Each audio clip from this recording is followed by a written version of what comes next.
सुप्रभात बच्चों पिछली बार हमने चैप्टर पढ़ा था सुदामा चरित। उसका आधा भाग हम पढ़ चुके हैं, शीश पगाना जगह तन पर।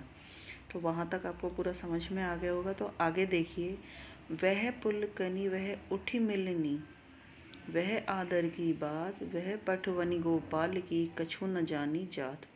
घर घर कर ओढ़त फिरे तनक दही के काज, कहाँ भयो जो अब भयो हरि को राज समाज। हऊ आवत नाही हुतो वाही पठियो ठेली, अब कहियो समुझाए के बहुधन धरो सकेली।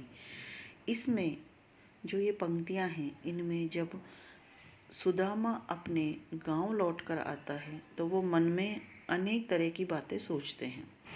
वो सोचते हैं कि मैं तो कृष्ण के पास बिना मतलब ही गया, मेरा तो मन भी नहीं था, लेकिन पत्नी के बार बार आग्रह करने पर मुझे वहाँ जाना पड़ा।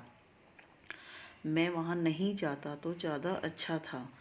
वैसे तो कृष्ण ने मेरा बहुत ही आदर सत्कार किया, लेकिन बदले में तो मुझे कुछ दिया ही नहीं। जिस गरीबी को मिटाने के लिए मैं उनके पास गया था, वो गरीबी तो मेरी पूरी ऐसी की ऐसी है, तो उन्होंने मेरी कोई मदद नहीं की। तो वो जब ब्रज गए थे तो वहाँ का वर्णन कर रहे हैं कि किस तरह से मतलब मेरा आदर सत्कार किया। वह पुलकनी वह उठी मिलनी, वह आदर की बात, वो मुझे देखकर कितना प्रसन्न हुए, उठ के आए मुझसे मिलने, मेरा आदर सत्कार किया।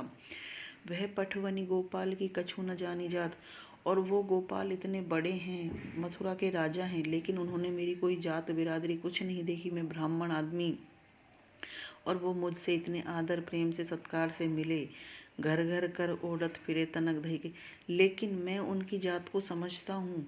जब वो थोड़े से दही के लिए घर घर जाकर मेरे साथ चोरी करते थे, तो मैं समझ सकता हूँ, मैं उनसे क्या उम्मीद कर सकता हूँ। कहाँ भयो जो अब भयो हरि की जात समाज, कि वो ही तो कृष्ण हैं जो थोड़े से दही के लिए सब जगह चोरी करते थे। तो वो मुझे अब क्या दे सकते हैं, मैं उनसे क्या उम्मीद कर सकता हूँ। हऊ आवत नाही हुतो वाही पठियो ढील, कि अगर उन्हें मुझे कुछ नहीं देना था तो मेरे जो चावल थे वो भी मेरे हाथ से चले गए, वो भी मेरे पास नहीं बचे। अब कहियो समुझाए के बहुधन धर्यो सकेली, कि जो मैं सोच के आया था वो मुझे बहुत सारा धन देंगे, तो वो तो मेरा अब सोचना ही व्यर्थ गया है। मेरे पास तो अब कुछ भी नहीं बचा है। पत्नी के आग्रह पर मुझे यहाँ नहीं आना चाहिए था। और वो मनी मन इस तरह से दुखी होते हुए अपने घर पहुंचते हैं। अब देखिए, जब वो अपने गांव पहुंचते हैं तो वहाँ का वर्णन कर रहे हैं। वैसोई राज समाज बने, गजबाजी धने मन संभ्रत छायो, केंद्रो परियो कछु मार्ग भूली, के फेरी के मैं अब द्वारिका आयो। भौन बिलो की बे को मन लोचत, सोचत ही सब गांव मझायो। पूछत पांडे फिरे सब सो, पर झोंपड़ी सो कहू खोज ना पायो। जब वो अपने गांव पहुंचते हैं तो वैसो ही राज समाज बने, कि जैसा ब्रज में, जैसा वो मथुरा में देख के आए थे, वैसा ही उनका घर वर सब कुछ बन गया है। और उनका मन बहुत भ्रमित हो रहा है कि या तो मैं कोई मार्ग भूल गया हूँ, मार्ग यानी मार्ग भूल गया हूँ, या फिर मैं वापस लौट फिर कर और द्वारिका ही पहुँच गया हूँ। भौन बिलो की भी को मन लोचत, सोचत ही सब गांव में मचायो। वो बार बार भ्रम में पड़ रहे हैं, वो बार बार मन में सोच रहे हैं कि मैं ये कहाँ पहुँच गया हूँ, मैं कोई रास्ता भूल गया हूँ। और बार बार घूम फिर कर वो अपने उसी झोंपड़ी की जगह पर आ जाते हैं जहाँ बहुत बड़े बड़े महल मंदिर खड़े थे।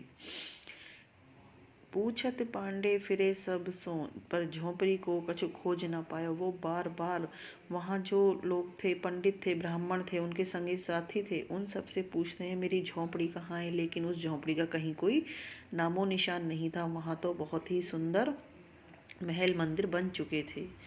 नेक्स्ट देखिए, कई वह टूटी सी छानी हती, कह कंचन के अब धाम सुहावत। यहाँ तो एक बहुत टूटी फूटी सी झोंपड़ी थी, और अब ये कंचन के, सोने के बहुत अच्छे सुंदर महल बने हुए शोभित हो रहे हैं। कंचन यानी स्वर्ण। कह पग पे में पन ही न हती, कहले गजराजेहु ठाड़ महावत। या तो पहले तो हमारे पास पैरों में पहनने को जूते भी नहीं थे, और अब पैरों से चलने की आवश्यकता भी नहीं है। अब तो गजराज यानी कि हाथी और घोड़े हमारे पास खड़े हुए हैं महावतों के साथ, जो उनको चलाने वाले होते हैं उनके साथ। भूमि कठोर पे रात कटे, कह कोमल सेज पे नींद न आवत।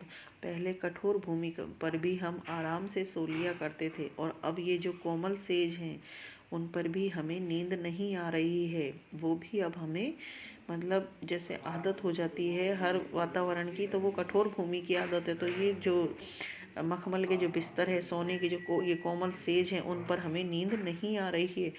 कई जुरतो नाही कोंदो सवा, प्रभु के प्रताप ते दाख न भावत।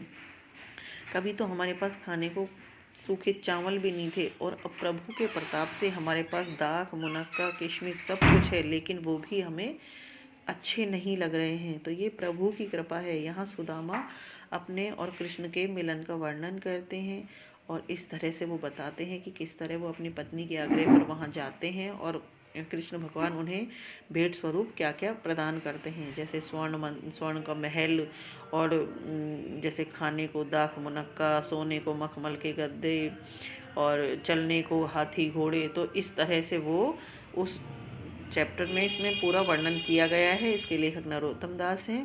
आप इस चैप्टर को दोबारा से पढ़िए। Thank you.